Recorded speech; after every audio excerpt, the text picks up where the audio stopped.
Squint has always been something confusing for a lot of our students.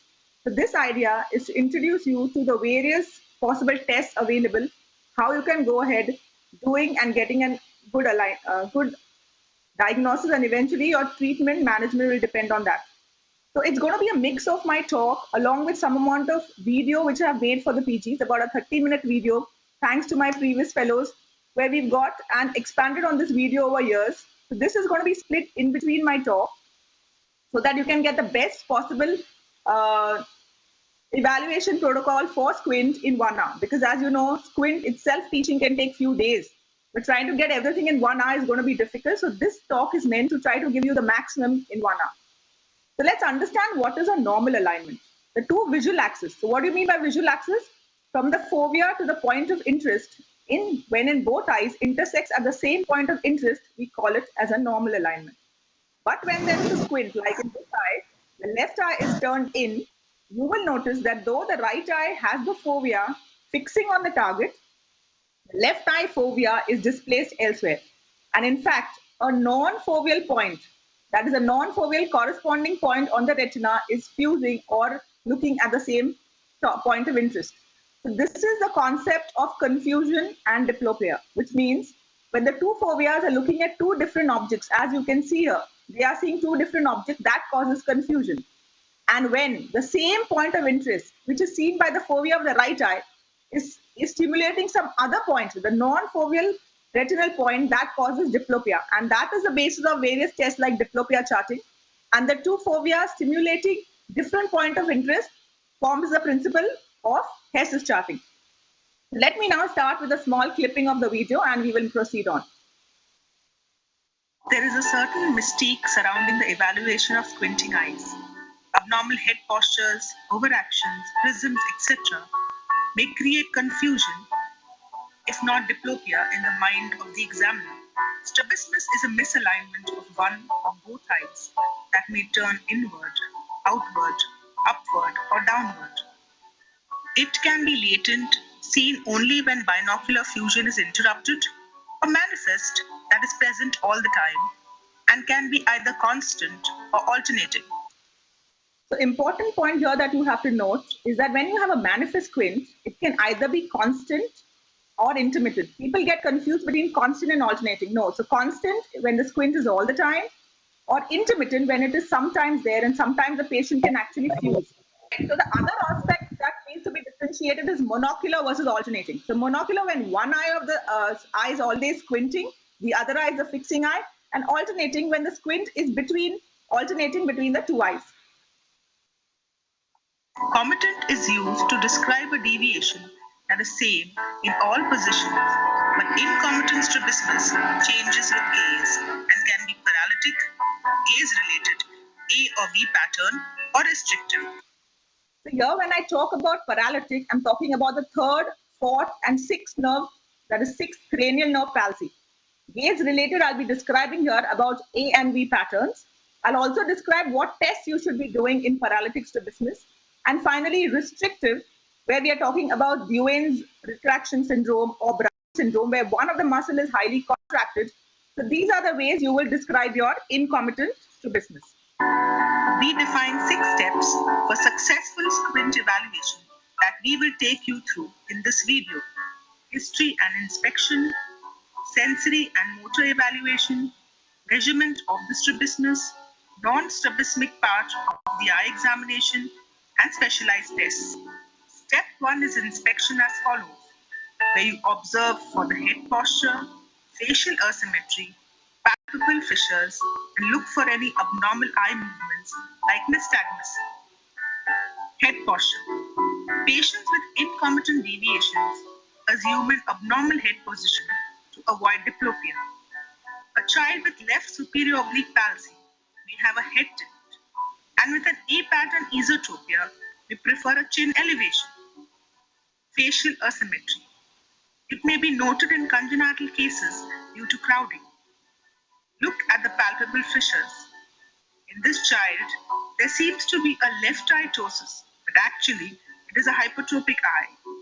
And note how the pseudotosis disappears when the child fixes with the hypertropic left eye. One must note the change in palpebral fissure height in Gluen's retraction syndrome, where it narrows in adduction and widens in abduction. Sensory evaluation as step 2 has to be done in this order and mandatory prior to motor evaluation. So start with Bagolini's striated glass test, then do the stereopsis, Firth 4-dot test next, and finally red filter test. This order is very important because we are starting from the least dissociated test to the maximally dissociated test. The reason being that when the patient is actually walking in your clinic, it is in his binocular normal situation of his life. At that time, before we break him into developing a squint like an intermittent to become constant, we have to know what is his actual condition of his sensory evaluation. And that's the reason why we would do in this particular order. Bagolini's striated glasses. These are placed obliquely and the patient is asked to report what he sees. This is done monocularly and then binocularly. In straight eyes, he reports a cross with the light bisecting the center. Only the fixing eye sees in suppression. In esotropia OV and exotropia A is seen. In microtropia, there is a cross with a gap in the center. Stereopsis cornea. We use Titmus fly test, in which the patient is asked to catch the wings of a fly and also identify the circles in animals in 3D with the help of Polaroid glasses. Another simple test is a 2-pencil test where we ask the child to touch the tip of her pencil to the examiners as shown.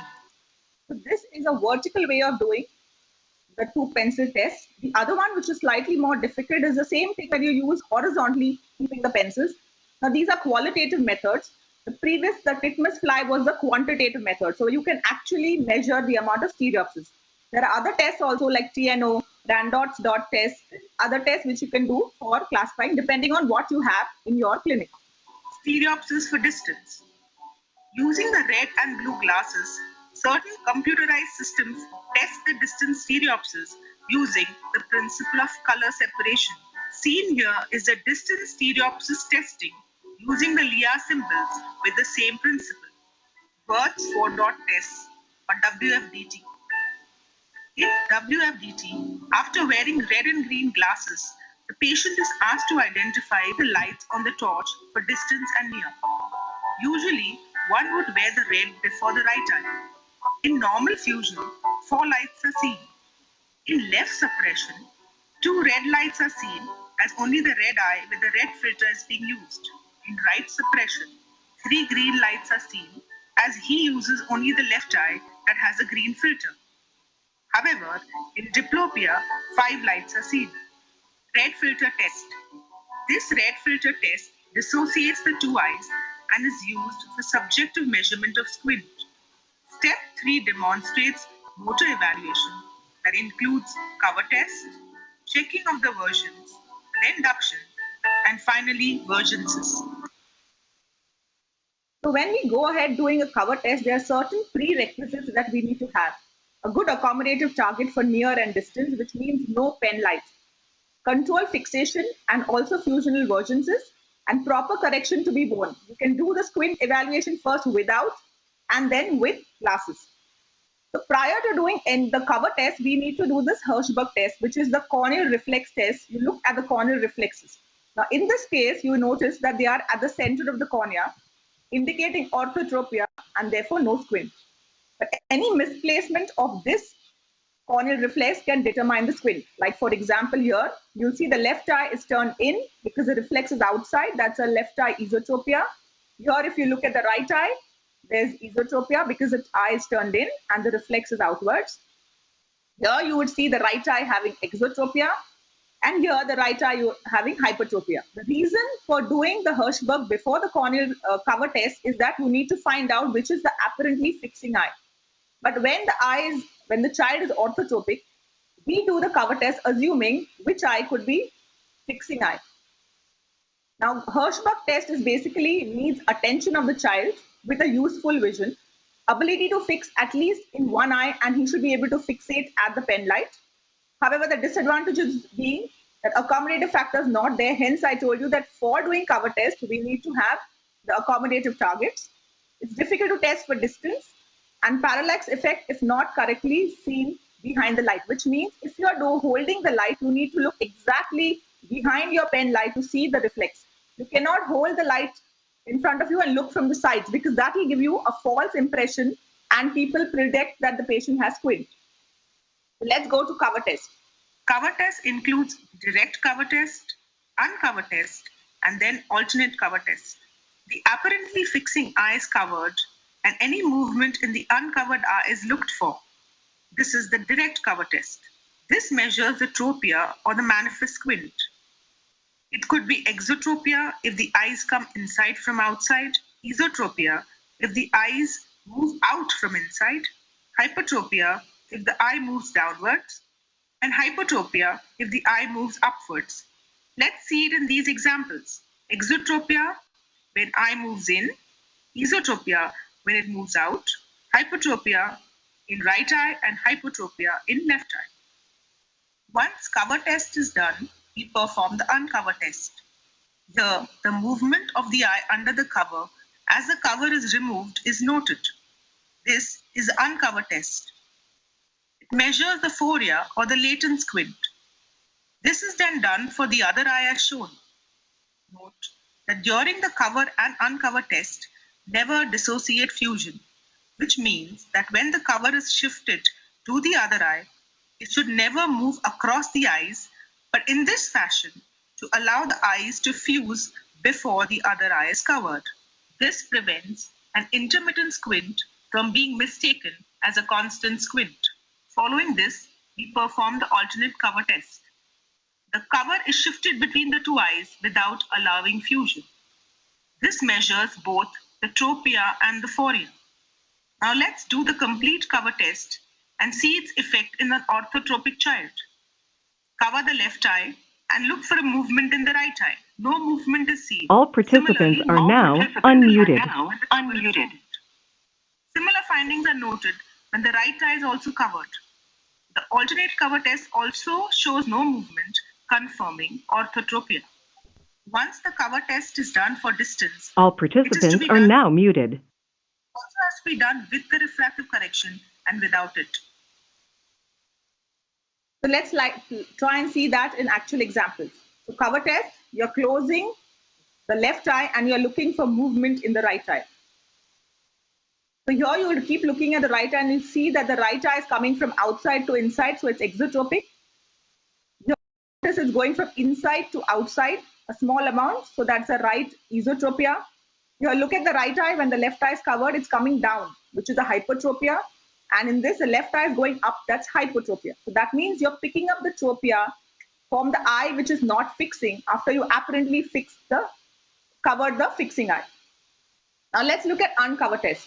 You have covered the right eye, and then as you're removing the cover, you're looking at the eye under the cover once it's immediately removed. Now this, as I explained, is due to phoria. So let's look at the example of esophoria. So as you're covering the right eye, you see under the cover, the eye is going inside, which is a esophoria. So it's only under cover. When both eyes are open, there is some amount of fusion and the eyes stay absolutely straight. Now I just want to tell you that this kind of an occluder, where you can see through when you cover the eye, is Spielman's occluder, and that is used to pick up phorias, because if you use a black occluder, it's very difficult. Because the minute you take off the cover, the eye will come back and take up fixation, and then you miss it. For example, in this, the eye is moving under cover, and immediately after releasing or removing the cover, the eye comes back and takes up fixation. So this is classically exophoria with a good fusional reflex. Now let's look at this. This is the Spielman's occluder. As we close, the eyes align under cover, the eyes go out. And it goes under cover, and the minute you remove it, it comes and fuses.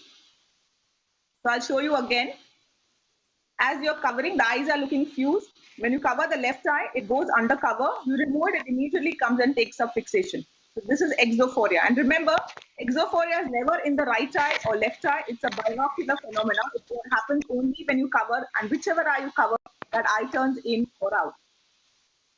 What happens in intermittent squint? It's a further extension of your exophoria. The eye goes out, and once you remove the cover, it stays out. It's only after some time it comes back and takes up fixation. So this is becoming a classical intermittent divergent squint. So you need to understand that the patient first has exophoria, and this starts more for distance and more or less orthotropic for near. And as time goes on, this exophoria starts losing the fusional reflex, it becomes poorer, and the eye starts shifted out when the eye, even after taking off the cover. So that becomes an intermittent state. So to differentiate, intermittent means any time of the day, if you're able to fuse the eyes and the patient is orthotropic, even for a minute or 2 minutes, that's an intermittent squint. Whereas constant is when it's present all throughout the day, at any distances and at any time. So keep looking at the right eye now of this patient. You'll notice suddenly it's drifted out while the left eye is continuing to fix. So this is a classical example of an intermittent divergence where after the blink, the patient is again fusing. But on prolonged the eye tends to drift out. Remember, divergent squints, intermittent first starts and affects for distance and then for near. So for near, if the patient starts losing the control and 3D vision, you need to much clear. Always remember, when you're doing evaluation, you have to do it for distance, then for near, and if the patient has any correction, you have to also do it with glasses. Now let's look at the example I said it could be monocular or it could be alternating. So let's look at this patient. In this monocular the right eye takes a fixation only when the left eye is covered. However, in alternating exotropia, like in this child, there is a free alternation and either eye continues to maintain fixation after uncovering. This is another example of alternating. And here we did not do cover-uncover test because the eye is constantly squinting. So either way, we'll see that one eye is drifting out. This we are testing, and you can see that during all these videos, the patient is speaking. So that way we are maintaining that he's looking at this and accommodating coverage is given. And now we are checking it from here. This is to be kept in your mind all the time. Do it for this near and always being accommodated. We come to the next concept of ocular motility, where we are looking at binocular conjugate movements, which are versions, the monocular movements, which are ductions, and vergences, which are binocular disjunctive movements, like conversions and diversions. So let's look at how to test them. Version testing. Binocular movements or versions are tested with both eyes open and are done first before testing ductions. This is done by moving the target in the following 9 diagnostic gaze positions. So these positions are first primary, then up and down, right and left. And these 4 positions are the tertiary for the vertical recti and the obliques. Let's look how to check the versions. Here you can also make the patient follow the target and in circumferential manner all throughout. Ensure that the position of both the eyes is almost conjugate and following in the same pattern. This is followed by saccades, as you can see, horizontal, where we are testing, and then vertical saccades. The patient moves from left to right rapidly to see the amount of movement and whether they are conjugate in both eyes. Now, version testing, when we are doing for the tertiary gaze, this is what we look at. So in dextro elevation, we are testing the right superior rectus and the left inferior oblique. In dextro depression, we look at the right inferior rectus and the left superior oblique. In the levo elevation, the left superior rectus and right inferior oblique. And in levo depression, the left inferior rectus, sorry, I've written superior rectus, and the right superior oblique. So this is where you test your vertical, recti, and obliques. It is during version testing we look for the oblique overactions. The oblique action is to be tested in the adducted eye. We know that inferior oblique is an elevator and superior oblique a depressor. And in the adducted position, inferior oblique is a pure elevator and a superior oblique a pure depressor, making an angle of 45 degrees with the horizontal position. So, in inferior oblique overaction, the adducted eye is elevated more than 45 degrees as shown, and then can be graded between +1 to +4. Similarly, the eye is more depressed in the similar fashion when there is a superior oblique overaction. Here we note that the child has +3 inferior oblique overaction with a hypertropia in the opposite gaze, and in this A +3 superior oblique overaction with a hypertropia in the same gaze, thus diagnosing oblique overaction. The important point that you need to know is when you're looking at oblique overaction, you have to see how much up the eye goes in inferior oblique and how much down the eye goes in superior oblique. We do not see how much in the eye goes, and that is primarily left for your horizontal muscles. So this is very important when you're doing an oblique and overaction testing. And what you need to understand, if there's an RHT in left gaze, that is opposite eye's hypertrophy, with respect to the gaze, it's an inferior oblique overaction. And if it's the same eye high with respect to the gaze, like an LHT in left gaze, and it's a superior oblique overaction. Now let's look at the patterns. Looking for AV patterns. The evaluation of vertical versions as shown here will demonstrate an A or a V pattern. This can be tested by making the child follow a target from up gaze to down gaze. It can also be tested by moving the head up and down while the child is fixing at a distance target, like in this child who has exotropia, increasing in up gaze, confirming a V pattern exotropia. So what is A pattern? When there's divergence of the eyes more than 10 PD from 25 degrees up gaze to 25 degrees down gaze as seen here, it's an A pattern, which has to be about 10 PD or more. V pattern, on the other hand, is when the convergence of the eyes is more than 15 PD from 25 degrees up gaze to 25 degrees down gaze. Like in this case, you see the eyes are converging way much here compared to in up gaze. So this is the classical V pattern.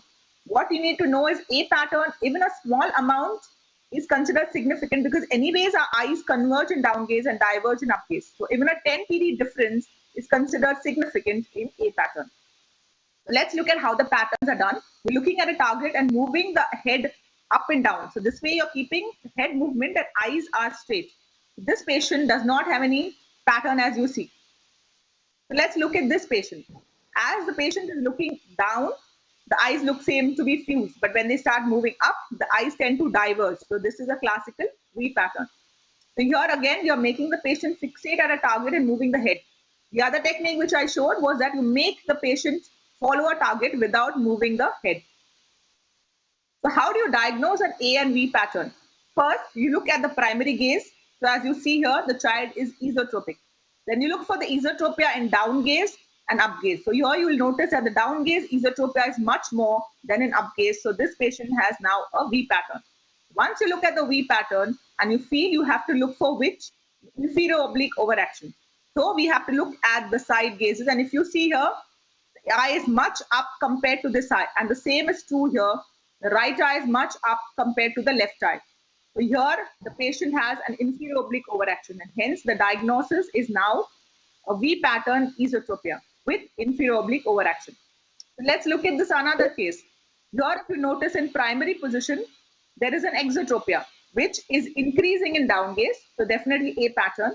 So now you look at the side gazes, and what you notice, there's some amount of adducted eye being more depressed than the abducting eye, which indicates a small amount of superior oblique overaction. And this is a case of A pattern exotropia with bilateral superior oblique overaction. Now let's look at this case. Again, primary position. So you have an exotropia which you are seeing, right? What's happening in up gaze? The eyes are diverging. What's happening in down gaze? The eyes are diverging. So this is a classical case of X pattern exotropia, where you do not have either an inferior oblique overaction or a superior oblique, though you will feel that here and down like an A pattern down, V pattern up. But that's because your lateral rectus is so tight that the eye tends to slip up when the patient looks up and slip down when he looks down, giving an appearance of an A and V pattern simultaneously, but it's just a tight lateral rectus in both eyes. This is a classical X pattern exotropia, where you do not need to touch your obliques. All you need to do it is recess your lateral rectus and the pattern will disappear. The previous two examples where you had a V pattern with inferior oblique overaction and an A pattern with superior oblique overaction, why is it important to know the pattern? Because once you know that the obliques are overacting, you need to operate on them in the same sitting so that you break the pattern simultaneously. And that's the reason why oblique overaction testing is very important in your squint evaluation. Now to the next monocular movements with adductions. You can see this is primary position, elevation is supraduction, this is infraduction, This is adduction or adduction, and abduction or abduction, and finally excyclotorsion and incyclotorsion. How do you test them? Duction testing. Uniocular movements or ductions are tested by covering one eye when asking the patient to follow a target. If versions are normal, ductions are always normal. Duction evaluation is especially important in cases of underaction of extraocular muscles, like in this case, to differentiate between a true inferior oblique overaction or a pseudo overaction due to superior rectus underaction of the other eye. Here, after patching the right eye, if the left eye does not elevate, it indicates superior rectus underaction, but if elevates normally, then it is a primary inferior oblique overaction. So that, again, to explain the same thing, that we have been seeing a patient with inferior oblique overaction where you find this eye elevating. Now we want to know whether it's a true inferior oblique overaction. So we close that eye. So now the right eye is closed and we see whether the left eye will elevate. So once you close the eye, you're checking the superior rectus duction here.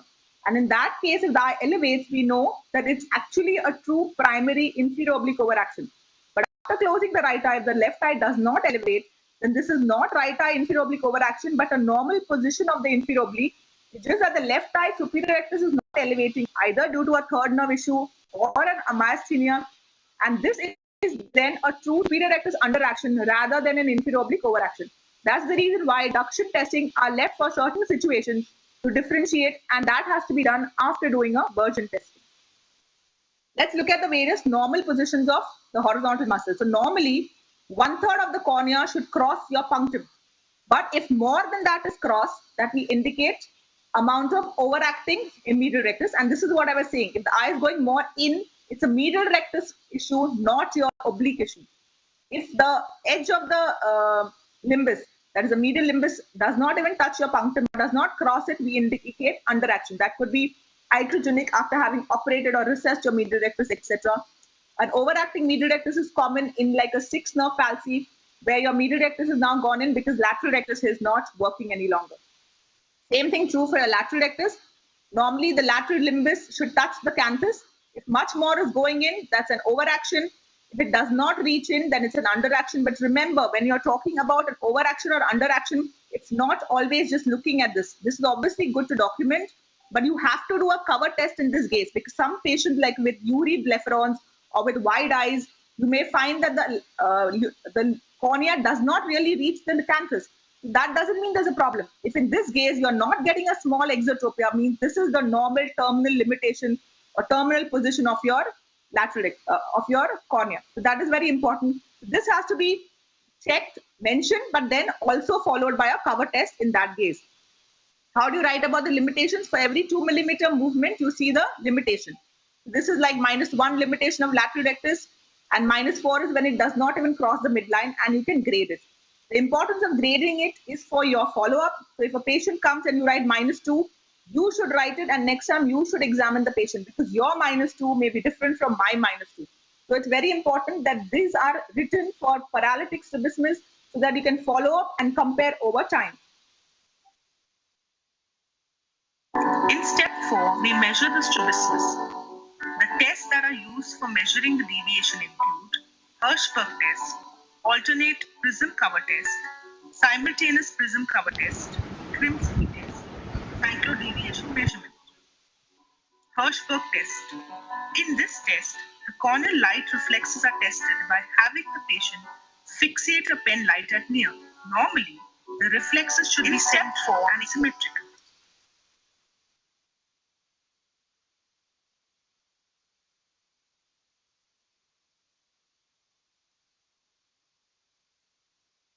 This prism cover test. Just hold on, I'm just playing the video. It's not playing properly. Just a minute.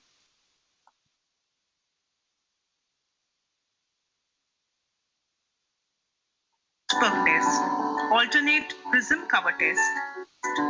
In this test, the corneal light reflexes are tested by having the patient fixate a pen light at near. Normally, the reflexes should be central and symmetrical. If the reflex is displaced, it indicates misalignment.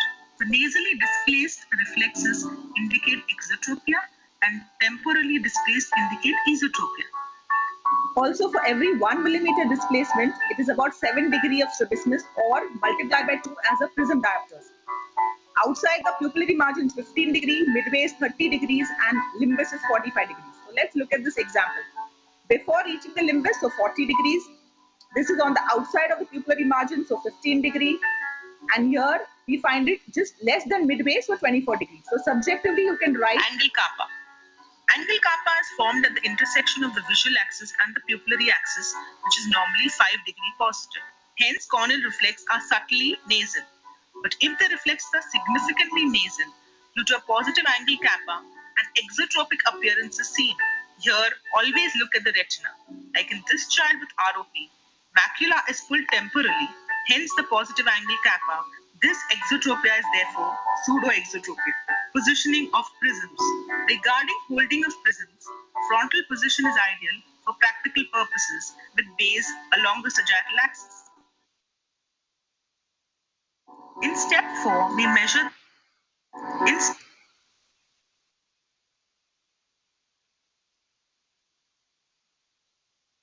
So when you're doing the prism testing, you can either use a prism bar. So what you see here is a vertical prism stacked together on a bar, or it's a horizontal prism which are kept one below the other. That way you use it for doing the testing. And you will see in the next videos how we are using the prism bar. You can also use the loose prisms as is mentioned here for doing the testing. What we need to understand is how do you place them. The apex of the prism should always point in the direction of the deviation, which means base in for exotropia, base out for esotropia, base down for hypertropia, and base up. So even if you keep the apex in the direction of deviation, you write down always in terms of the base, which is very important. You should also realize that when you're talking about the degree, so why did we do the Hirschberg test first? First, to find out the amount of deviation in degrees.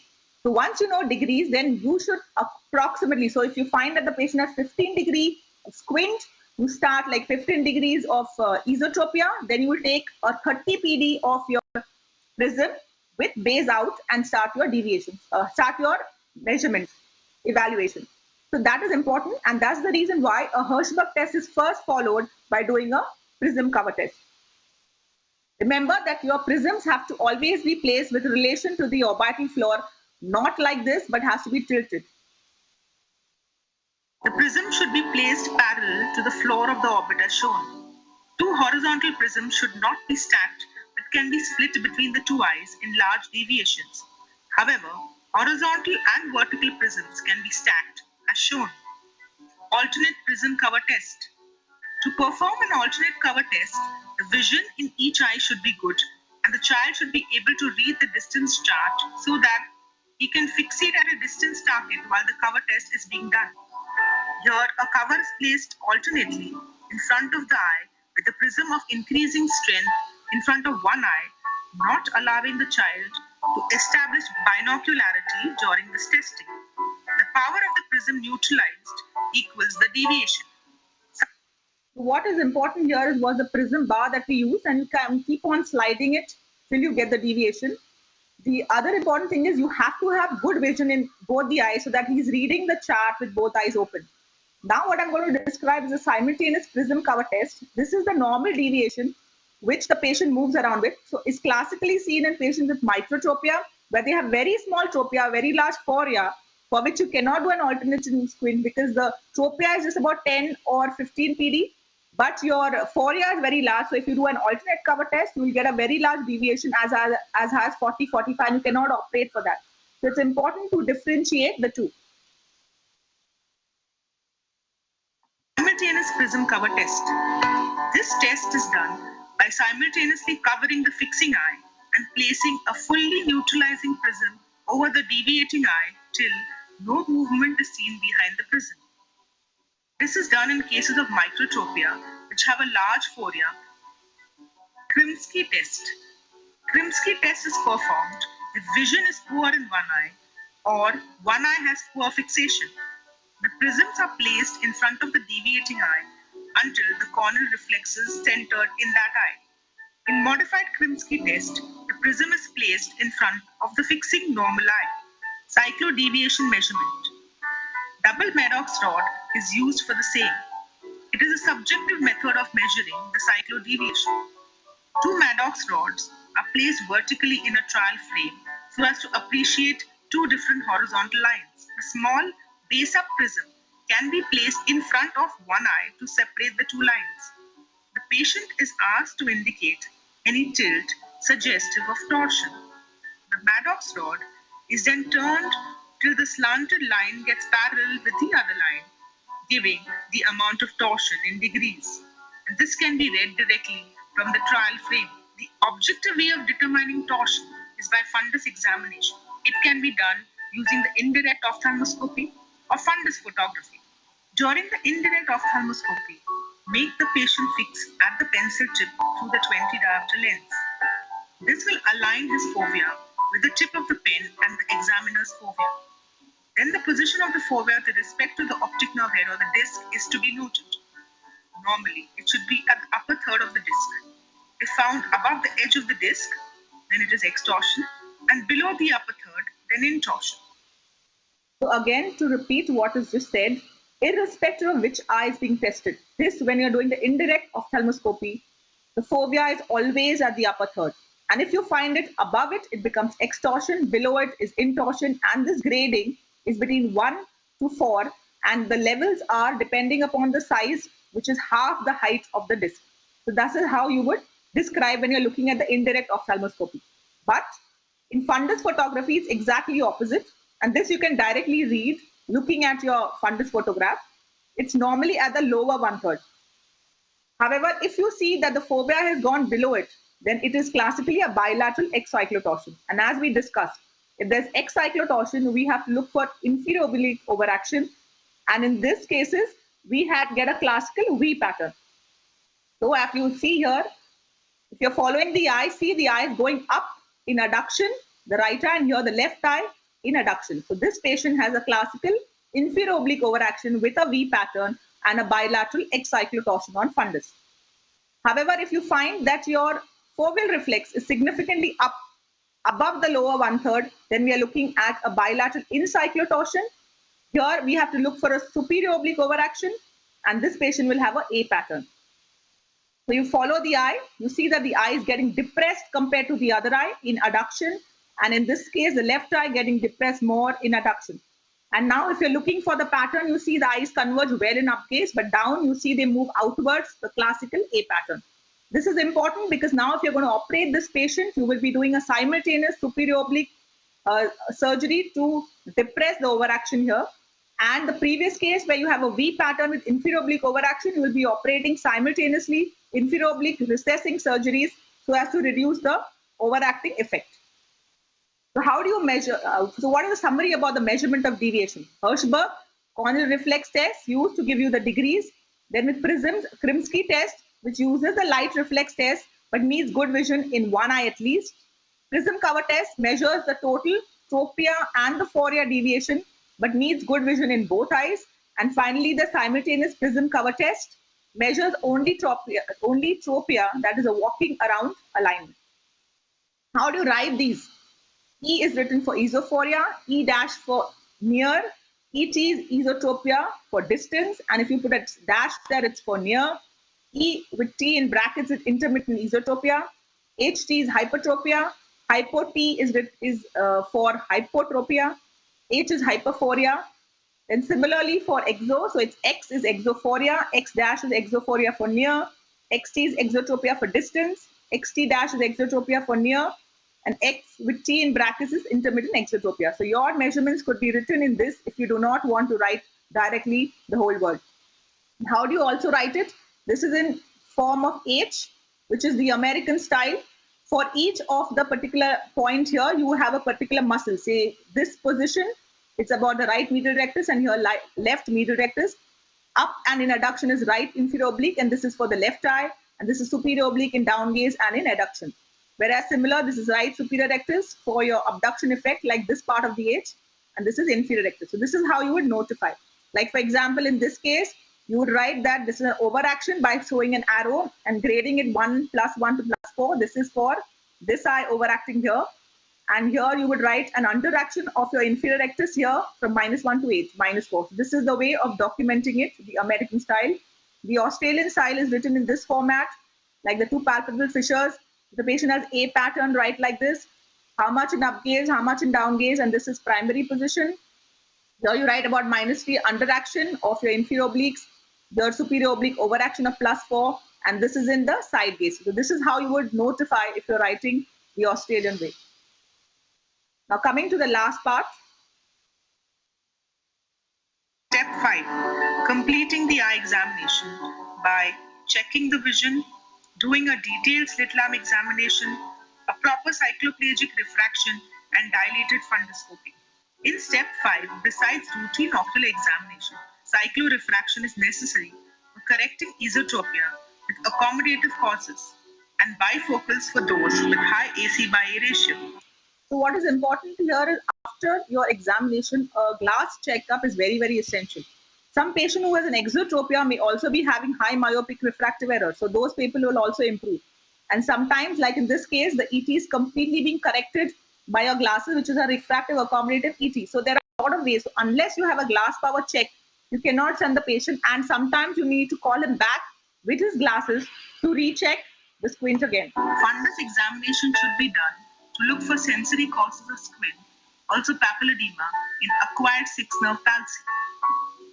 Step 6. This is the last step and includes specialized tests like Belchowski test, Parkes 3-step test, 4-prism Bezout test, optokinetic nystagmus asymmetry testing, and a workup for paralytic squints. Belchowski's head tilt test. It is a test that confirms a congenital superior oblique palsy when the hypertropia increases on head tilt to the same shoulder. Like in this child, the hypertropia is increased on tilt only to the right shoulder, confirming right superior oblique palsy. So to explain this, that when you tilt the head on the right side, the right intorters act and the left extorters. So normally, when you have the intorters, which is the right superior oblique and the right superior rectus, they work in the same way and they intort the eye. But when there's a superior oblique palsy, and in normal situation, it's the elevating action of superior rectus which is cancelled by the depressing action of the superior oblique. But when there's a congenital superior oblique palsy, the superior rectus elevation action goes unchecked for and the eye elevates. And that's why it's highly pathognomic of a superior oblique palsy. This child had extortion on fundoscopy, which resolved postoperatively as seen. Parkes 3-step test. This test is used for diagnosing abnormal cyclovertical muscle in the case of hypertropia. In step 1, we see which eye is hypertropic. In step 2, in which gaze it is more. In step 3, we perform the Belchowski head tilt test. Note that in this child, there is a left hypertropia in primary position, which means that the depressors of the left eye, the elevators of the right eye may be involved. In step 2, there is an increase in the hypertropia in the right gaze, which suggests that the muscles involved could be the obliques of the left eye or the vertical recta of the right eye. In step 3, as the hypertropia increases in left head tilt, it may be the superior oblique or the superior rectus of the left eye or the inferiors of the right eye, that is inferior rectus and inferior oblique. Once we circle the involved muscles in this fashion, we can realize that the affected muscle is a left superior oblique. Note that the Parkes 3-step test can be done only for single muscle involvement. 4-prism Bezout test. This test can be performed to diagnose microtropia or monofixation syndrome. When a 4-prism Bezout is placed in front of the normal eye, a shift is seen in both eyes. However, when the same is kept in front of the abnormal eye, for example, left eye in this case, no movement is noted, confirming microtropia in the left eye. Optokinetic asymmetry testing. This is tested using the OKN drum and observing the nystagmus. When the OKN drum is moved from temporal to nasal before the fixing eye, pursuit is normal, and this becomes absent or cogwheel when the target is moved from nasal to temporal. This asymmetry indicates congenital onset of squint. Now let's see how to do a proper workup for paralytic squints. First, check floating saccades. Second, pass pointing. Third, diplopia charting. Fourth, Hess's charting, performing forced duction tests. And force generation testing.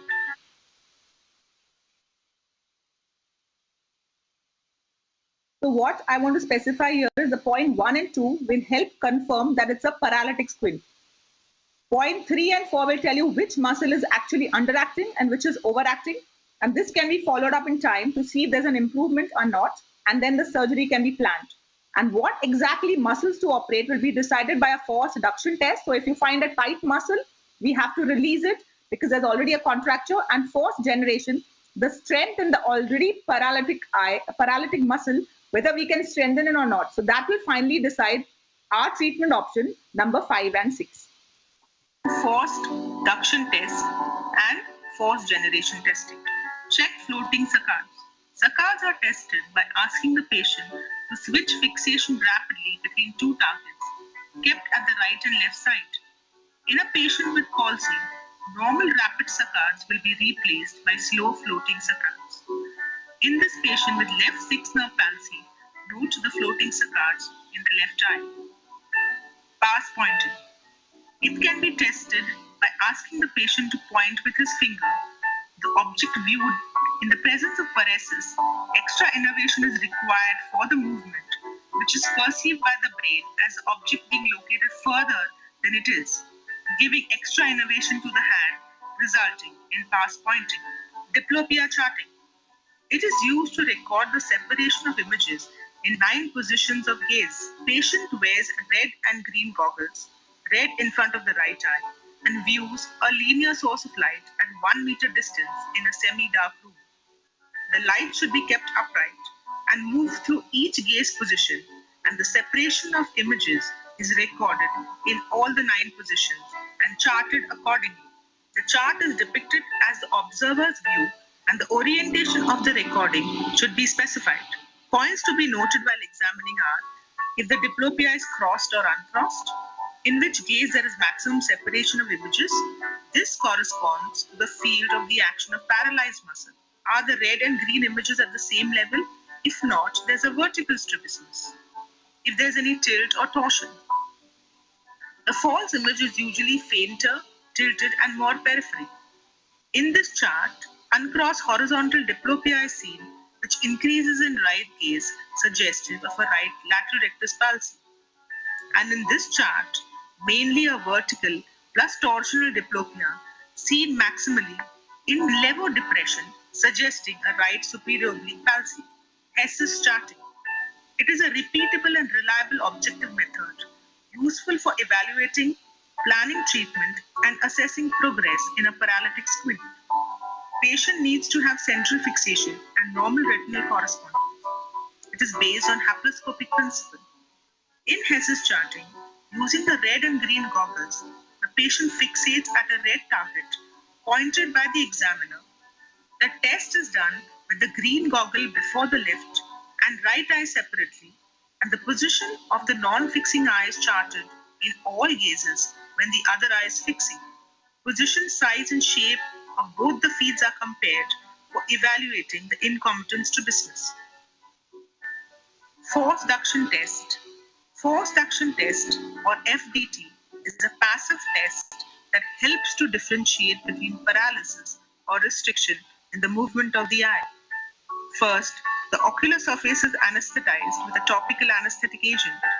Patient is instructed to look in the direction, like in the left gaze, as this patient has lateral rectus palsy in the left eye.